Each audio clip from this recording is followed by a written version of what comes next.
Our last speaker of the session is going to be Punta Tai from Bangalore, India.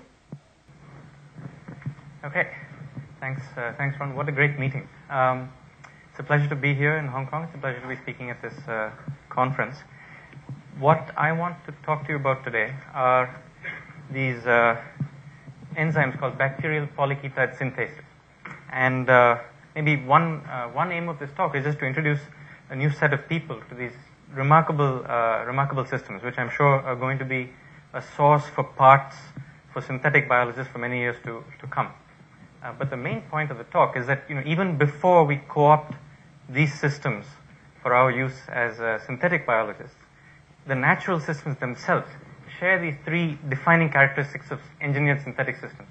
It's standards, modularity, and abstraction. These are the things we keep talking about, what all our parts and systems should have, these properties. And bacterial polyketide synthases do have them before we got to them. And this has to do with innovation, and I'll try and make that point as the talk goes along. Okay, so first, what are polyketides? Polyketides are these complex organic molecules. They're synthesized mostly by microbes, but also increasingly we find that eukaryotic cells also make polyketides. As you can see, there's a diverse group of molecules, and they mediate all kinds of interactions between cells in their environment. So one common class of polyketides are actually antimicrobial or antibiotics. So you might know the antibiotic erythromycin. So that's actually produced by bacteria as competition against other microbes. That's where we get antibiotics, from bacteria. Okay? They also mediate communication between conspecifics, between cells of the same species. And finally, they mediate interactions between cells and hosts or during virulence. So we have several polyketides that are immunosuppressants. These are used by cells when attacking a host. Okay, so these molecules are synthesized in bacteria by these enzymes called bacterial polyketide synthases. Okay? So for the next few slides, I want to review what is known about these enzymes, about how they work, how polyketide biosynthesis works. And as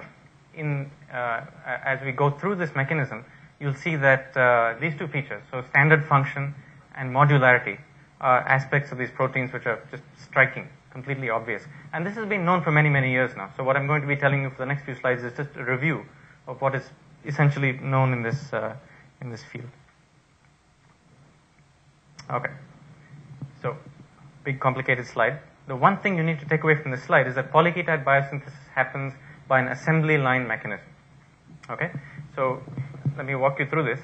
So, these three proteins, these are polyketide synthase proteins, these are these enzymes, and they actually line up in a physical chain inside the cell. So, this protein, head to tail, makes a physical chain. And the way polyketide assembly happens, as I said, it's an assembly line. What you have is, first you have this one monomer attached to this loading module, and this monomer is then handed over down the chain, down the protein. So here the first monomer comes, a new one is attached, both these are passed on, a new one is attached, and so on and so on and so on, until you get this 6-unit chain, which is then cyclized by other enzymes to form this precursor to erythromycin in this example. Okay? So you have this monomer added one by one by one by one, and it's simply successive addition or polymerization. So the important thing to keep in mind here is that unlike their close relatives, the fatty acid synthases, which also work by successive addition, okay, in the fatty acid case, the same protein continues to add monomers to the growing chain. Okay? In this case, the addition of every monomer is the responsibility of a separate, what's called a PKS module, polyketide synthase module. So in this case, you see you have this loading module which grabs the first monomer, then module 1 is responsible for the second, the third, and so on and so on and so on. Okay? So different modules are responsible for different monomer addition. And why is this? It's because not all the modules are the same. Okay? So I want to draw your attention to the fact that in each module now, you have these colored domains here. And you see that some modules are small, some are much larger, and this has implications to the growing chain. Okay? So just a couple of examples. Here you have this ketoreductase module. So that ketide bond is then reduced to this OH chain. Right? In this case, you're lacking the ketoreductase, so you don't have any reduction here. In this case, not only do you have a ketoreductase, but you also have an enoyl reductase and a dehydrogenase, so you have a completely reduced element over here. Okay? So this is really great because what you can do is by mixing these modules up in different ways, you can get all kinds of decorations to this chain. So you can make a complicated molecule. Okay? So these are really modular at various levels. You have the proteins lining up in a chain. You have the modules, each one for a different monomer. The modules themselves are broken up into these catalytic domains, which can be present in different combinations. So now the interesting thing about all this is that we actually know hundreds of polyketide synthase pathways, and I've tried to just indicate that in the cartoon over here. Think of each one of these. So this is a protein chain. Think of that as the erythromycin pathway. You have protein 1, 2, and 3, which contain several modules. Okay? We know over 100 species that make polyketides, and sometimes these one species can make several polyketide synthase pathways. The amazing thing is that all these proteins are made from the same set of homologous domains. Right? So picking and choosing the same domains, but sticking them in different orders in the natural world leads to this huge diversity of polyketide products. So this is, this data set is just growing day by day. This is really one of these post-genomic data sets. We go and we find polyketide synthesis wherever you look in complicated microbial ecosystems. Okay? Now, just looking at this, the first thing that would strike a biochemist is, can I use this to make new, maybe unnatural polyketides? And the answer is yes, absolutely. Okay, so here is an example where you have one polyketide, which is, let's say, the wild type. This is just one protein. It will be part of a much larger chain in the organism. But in this case, you see that it makes this 3-component chain. Okay?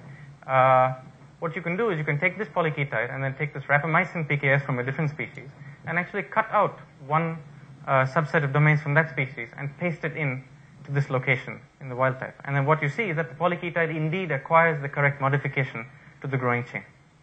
Okay? So you can actually cut and paste these modules, and this should surprise everybody. Okay? What it means is that these domains do not have much substrate specificity. They can take whatever comes and then do what they need to do to those substrates. Okay? So broad substrate specificity. Secondly, you can actually remove and add individual domains at will, and everything still works out fine within a species. And thirdly, and this is what's shown over here, you can actually combine domains from two different species and everything still works. Okay? It really is big cut and paste mechanism. So why is there so much flexibility in this natural system, and how come biochemists have so much success doing combinatorial chemistry with these proteins? So one answer to that, maybe, is that, right. So the point is that polyketide synthase genes themselves, if you look and you do comparative genomics, these genes, these gene clusters are rapidly evolving. Okay? Over here I have a very nice paper in PLOS Computational Biology. The authors have done a large-scale analysis of polyketide synthase genes in one species, and they find many cases, for example, where, look at that particular protein, you find that the right side is homologous to all the ones on top, the left side is homologous to all the ones on the bottom. In other words, there you have what is probably a recombination junction. Okay? Here's another example where you have these two domains which have been lost in this particular protein. Okay? So these kinds of cases, you find numerous cases. Okay? You find domain duplication, domain loss and gain, you find homologous recombination, you find horizontal transfer between different species. So really these bacteria are cutting, changing, shuffling these genes and exchanging between different species quite rampantly. And so people say that this is probably because, so imagine you're making an antibiotic, it doesn't, the novelty of the antibiotic doesn't last forever, you have to keep moving to come up with new biochemicals that might have new functions and therefore confer fitness advantage. Okay, so in this background that there's this natural shuffling, it's not surprising then that the different polyketide modules find it so easy to work with each other. Okay, so this, what I've given you now is just this basic review of polyketide biosynthesis, and I'm trying to motivate the fact that in the natural world there is a lot of shuffling that happens between these different modules. Okay, this to some extent explains the modularity and explains the standard function of polyketide synthase domains. The fact that one domain from one species works just fine in a completely different species. Okay, so standards and modularity. Now this is not something that, again, as synthetic biologists, it's not surprising. So if you think of this gene expression, a promoter is modular, a promoter is standard, you can often cut and paste between different species. So in fact, that's what gives us so many parts to work with. A lot of pieces we work with are standardized and modular. But PKS genes they have one additional feature, which is completely, well, it's rare. This is the one example I know. There is an abstract code. So this is what's going to occupy the rest of the talk. I'm going to try and tell you what this abstract code is, and then justify why it might be there. And to understand where the abstract code comes in, you have to understand. So you remember that the polyketide synthase proteins work by lining up in a chain. And imagine that the chain didn't assemble in the correct order. You would have the wrong polyketide product. So the question is, how do the proteins know how to line up in the correct order? How does the protein-protein interaction determine the order of the protein chain in the cell? Okay. So here we have a fairly complicated slide. This is a polyketide synthase protein. This is its interaction partner. Okay. Now, these proteins interact through a couple of small domains, which are typically called the head of one protein and the tail of the next. Okay. And what you can do is, and these are very, very short. This is sort of 20 to 25 amino acid stretches.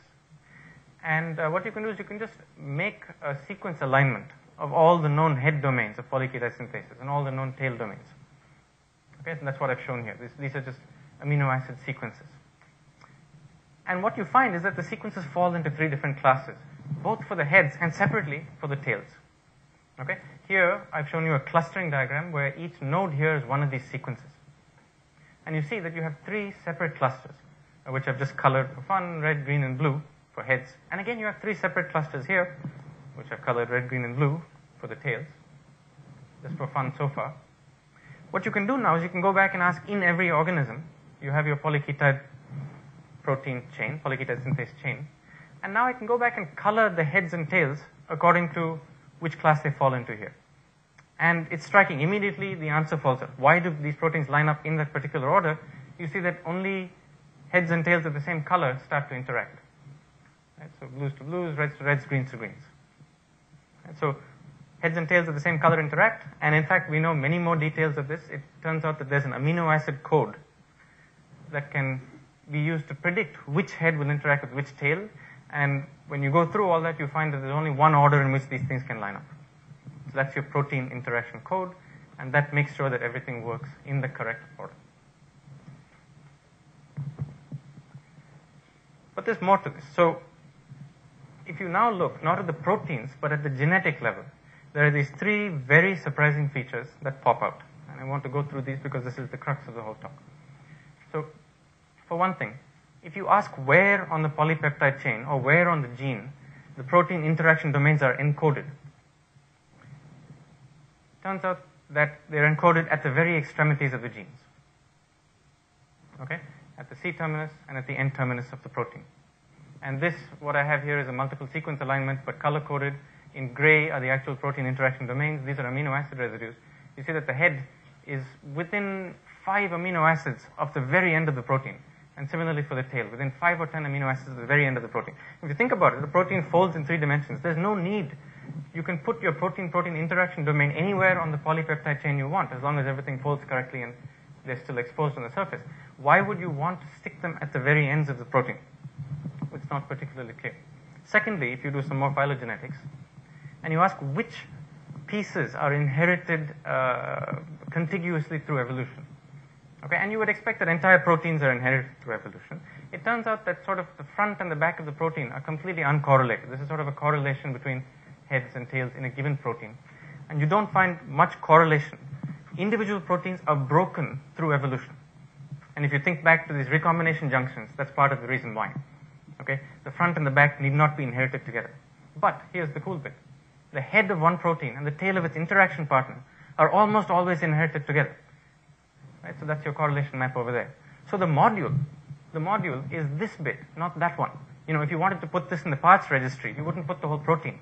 You would put just this bit, which is actually the end of one protein and the beginning of the next, because that's the useful segment. There's a question. Yeah, I'll take a question.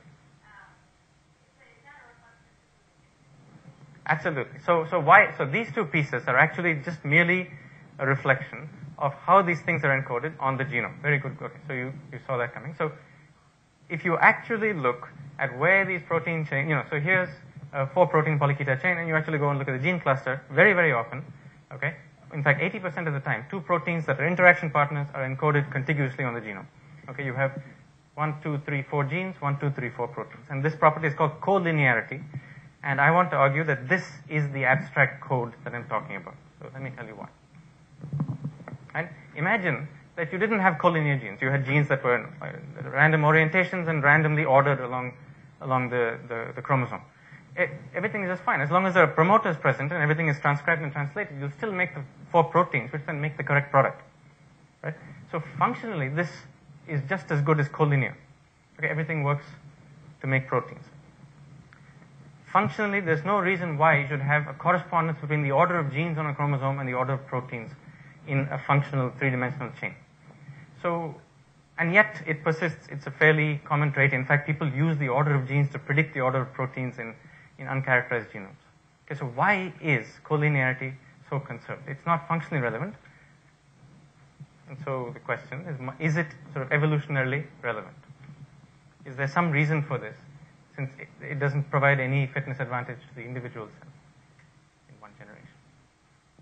So to ask this question, we decided to just do an evolutionary simulation of PKS pathways. And this simulation actually contains all the features, maybe in slightly simplified form, that I've described to you in the past few slides. Okay, so for one thing, the simulation incorporates genes, polyketide synthase genes, each of which has a head and a tail and a catalytic domain. These genes make protein chains which line up in certain orders, and I'll show you how that's specified. And these things make polyketide products. Okay, so you have the genes, the proteins, and the organic molecules. These genes, we put them on bacterial chromosomes. For simplicity, we put circular bacterial chromosomes, and you line up the genes in any order you want. And now you have a population of bacteria with heterogeneous, each bacterium is an individual, each bacterium is different. And then you make your standard population simulation. So at every generation, you have every bacterium being assigned a fitness, and therefore there's a certain number of offspring. And then at some rate, 2 bacteria can actually recombine. So this is your homologous recombination coming in. And the recombination is done at any position along the circle. But we do it so that the circle sizes are always maintained, just for the ease of the simulation. So bacteria can exchange genetic material, and once you exchange the genes, you make new polyketide synthase chains and you make new products. Inside a single cell, if you tell me what genes it has, I need to know how to predict the chain and the polyketide product. So we simplify this again. We assume that heads and tails come in a certain discrete number of flavors, and only heads and tails of the same flavor interact. And then we assume that catalytic domains come again in 2 different varieties. So if you think back, you could think of fully reduced or not reduced, for example. So in this case, I just have 0s and 1s for catalytic domains, and I have some set of colors or flavors for the heads and tails. So if you give me the set of proteins encoded in the genome, then you can figure out all the possible orders. So this genome, for example, can encode this chain, or that chain, and so on. And each of those chains actually makes a binary string, which you can think of as the polyketide product. Okay? So the final step now is to assign a fitness. And this is where this is the essence of the whole simulation. What you want to do is to assign fitness so that novelty is rewarded.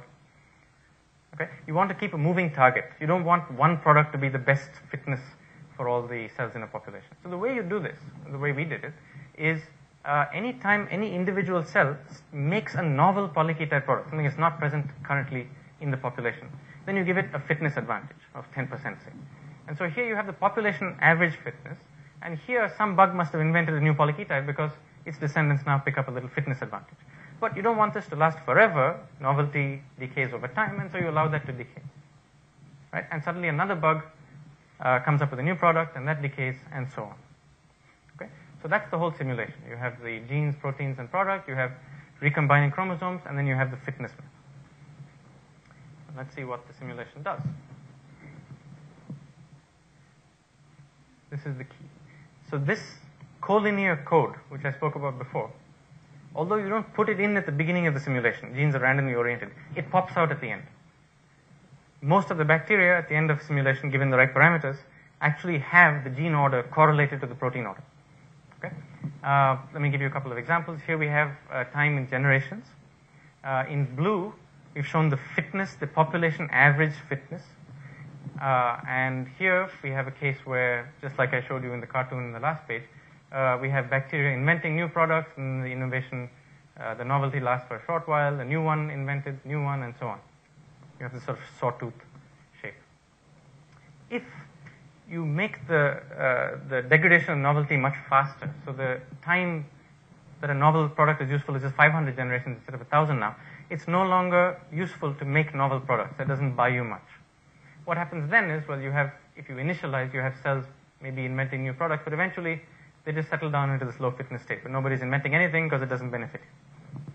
Okay. The final example is a static case where novelty is infinitely persistent. One cell invents something, that cell is the one that is the fittest forever. And there you have just one fitness value. Okay, so that's the fitness. The key on the right in red is the collinearity. So this is a normalized index. It can go from -1 to +1. +1 means that genes and proteins are in exactly the right order. Okay, -1 means that proteins that interact have genes that are very far apart. Okay, 0 means that they're completely uncorrelated. So you see here that this innovative case, collinearity, is much higher than random. Okay, whereas in this quiescent case, collinearity is just about average to 0. Okay, and here I've tried to show you over different values of these parameters. Remember, there's a recombination rate, and there's the time over which novelty is rewarded. Okay, if recombination is moderate, so it's not too high or not too low, and novelty is rewarded, in other words, novelty persists for enough time, you have collinearity and you have high fitness. But to finish off, so we've seen, you do the simulation, you just impose the fact that novelty is rewarded, and then you get this abstract code popping up. And here's the reason why. Okay, so I'm borrowing from David Grewal's term yesterday, cooperative competition. So this is an example of cooperative competition. So I hope this is okay. Here's why collinearity pops up. Imagine you have two bacteria. So this one encodes a polyketide A, B, C, D, E, F, polyketide synthase chain. This one encodes the polyketide synthase chain 1, 2, 3, 4, 5, 6. Okay, and these guys are both collinear. If they do happen to recombine, okay, you see here's a recombination joint at a homologous position. Now you have a new chain which is A, B, C, and if you follow it through 4, 5, 6, and they all interact to make a new chain and therefore a new product, which might be useful. On the other hand, if you had both bacteria with randomly ordered genes, okay, remember, this bacterium makes its own chain perfectly well, so it's perfectly happy. This one makes its own chain perfectly well. But when they recombine, you start to get orphan products, right? Because this guy's interaction partner is over here, so they're not both inherited together. So you start to get pieces that don't interact. You start to get small fragments instead of large chains. Okay? So the reason in the simulation that this is favored is that bacteria that both have collinear genes have a higher chance of producing novel products and therefore have a higher chance of producing high fitness offspring. And cheating is not possible, right? Because if you want to borrow somebody else's collinear code, you have to be collinear yourself. So what it comes down to is that collinearity, it's not required for function, it's an abstract code, and in some sense it's a community standard. All the cells, after a certain while, have agreed to keep their genes and proteins lined up in the same order so they can dip into each other's biosynthetic pathways and cut and paste large new polyketide synthase chains. Right? So it's really a community standard. And then, of course, by the end of it, they compete with each other in making antibiotics and killing each other. So, right? So I mean, that's what it is. So you share information because you're much more likely to make novel products on top, and then you fight each other on the bottom to make antibiotics. So that's why I'm acknowledging David over here. So I'm done. So I've tried to show you that standards and modularity are, of course, obvious aspects of this pathway, but also abstraction. And abstraction in this case turns out to be a way to promote transparency, to promote innovation, to promote the creation of new products in this natural system. Right? Engineering principles like this are mirrored in a rapidly evolving natural system, and this is not an accident. Okay, this is the basis for innovation. This is the same reasons we use them, are the reasons they occur in our simulation and probably in the natural world. So I'm done. I'd like to acknowledge my collaborators on this project, Boris and Yoram at the Institute for Theoretical Physics in Santa Barbara, and Ben is a student at UCSB who's actually implemented the simulations. There's your polyketide synthesis. Thank you.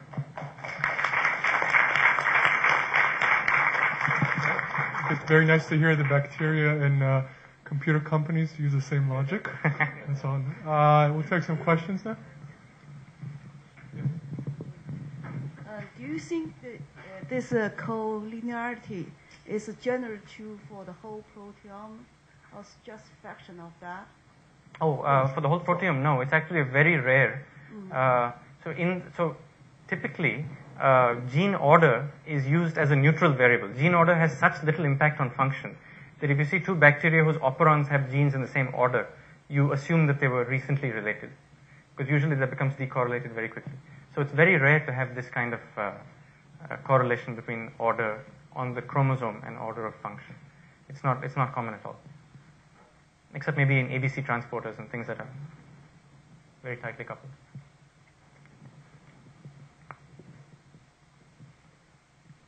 Yeah, there are plenty of examples where polyketide synthases are not collinear. Okay, in fact, I think they even exceed the cases where they are, and the latter would be mostly for the macrolide antibiotics. So that's the first thing. The second point is that some of us think that these modules actually originated not by recombination between different polyketide synthases, but actually from gene duplication. Yep. Does your simulation Sure. comment on that? Sure. So the simulation sort of assumes a world. So for the first point, it's true that. So I didn't want to give the impression that collinearity is a 100% thing. In fact, I tried to say. So what the rule is that two proteins that are known to interact, 80% of their time their genes will be in the same order. But if you imagine a very large chain, that 80% case, of course, is going to break down. So you get junctions where it doesn't apply anymore. And if you look at the simulations, you see that collinearity is certainly not at 100%, even in the simulations. In fact, they do get fragmented in very much the natural way. As far as the second point, so yes, so the current understanding from sequence analysis is that typically the genes in a polyketide synthase pathway in one species are more closely related to each other than to the same genes in most other species, except in the cases of horizontal transfer or recombination. Okay, so they probably arose by duplication. So what, in some sense, the simulation assumes is that first world where many bacteria have now duplicated their genes, and then you have a polyketide synthase chain in each bacterium, but there's no collinearity. And then subsequent recombination now puts in collinearity on top of the initial duplication. So that's where we're sitting. Thank you. Okay, last question. You were able to show that you found 3 classes of heads and tails. But clearly, if you want to build larger molecules, you need more than 3 classes. Sure. So what things govern those? So I will refer you.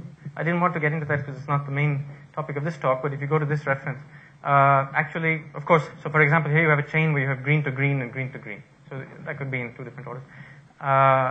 So it turns out that these heads and tails classes break up into subclasses because of point differences in their amino acid residues. And that is almost enough to explain the complete chain and why bad orders are not there. So there is much more to this code, and I refer you to this. Okay, let's thank all the speakers of this morning's session.